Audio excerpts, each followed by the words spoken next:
নাবালিকাকে ধর্ষণ করে খুনের অভিযোগ। উত্তপ্ত বারুইপুর।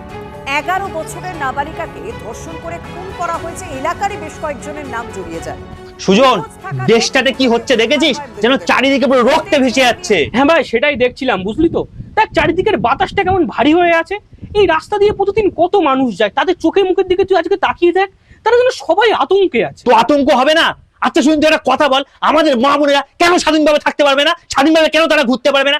এই যে ঘটনাটা হয়েছে সুজন, আজকে তো আমি রাস্তা দিয়ে হেঁটে হেঁটে যখন যাই না, আমার কি মনে জানিস, কেউ যেন আমাদের মা বোনের উপরে হাত বাড়িয়ে ছুটে আসতে। সব থেকে কষ্ট কোথায় জানিস সুজন? যে বাচ্চা মেয়েটা এখনো পর্যন্ত পৃথিবীটা ভালো করে চিনতে শিখলো না, ভালো করে দেখতে পারলো না, তারাই এইসব লালসার শিকার হয়। মানুষ এখন পশু হয়ে গেছে, বুঝলি আকাশ। যে সমাজে একসময় মেয়েদের দেবী জ্ঞানে পুজো করা হতো, সেই সমাজে এখন মেয়েদের নিরাপত্তার জন্য লড়তে হচ্ছে। আর আমরা কি করছি না, মোমবাতি মিছিল করছি। আচ্ছা এইসবগুলো করি কি অপরাধীদের চোখের ঘুম ভাঙবে? না, কোনোদিনই ভাঙবে না। এদের কি করা উচিত জানিস সুজন? এদেরকে রাস্তার মাঝে সকল লোকের সামনে দাঁড় করে গুলি মারা উচিত। এদের কি করা উচিত জানিস?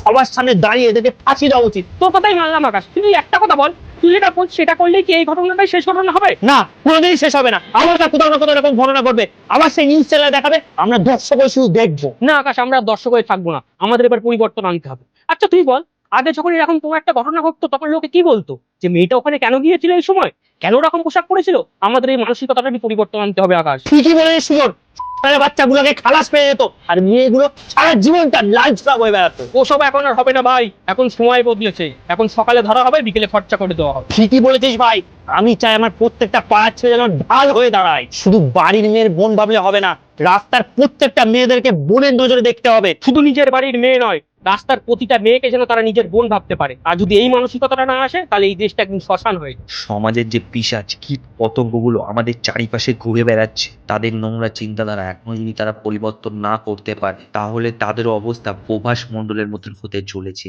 তারা মনে হয় এটা ভুলে গেছে, সময় চেঞ্জ হয়েছে। এখন আর শাসকের আইন নেই, আইনের শাসক গঠন হয়েছে। বারুইপুরে ধৃত প্রভাস মণ্ডলের মৃত্যু। আত্মরক্ষার প্রভাসকে গুলি পুলিশের। প্রভাসকে নিয়ে সূর্যপুরে পুনর্নির্মাণে যায় পুলিশ। পুলিশের আগ্নেয়াস্ত্র ছিনিয়ে পালানোর চেষ্টা করে প্রভাস।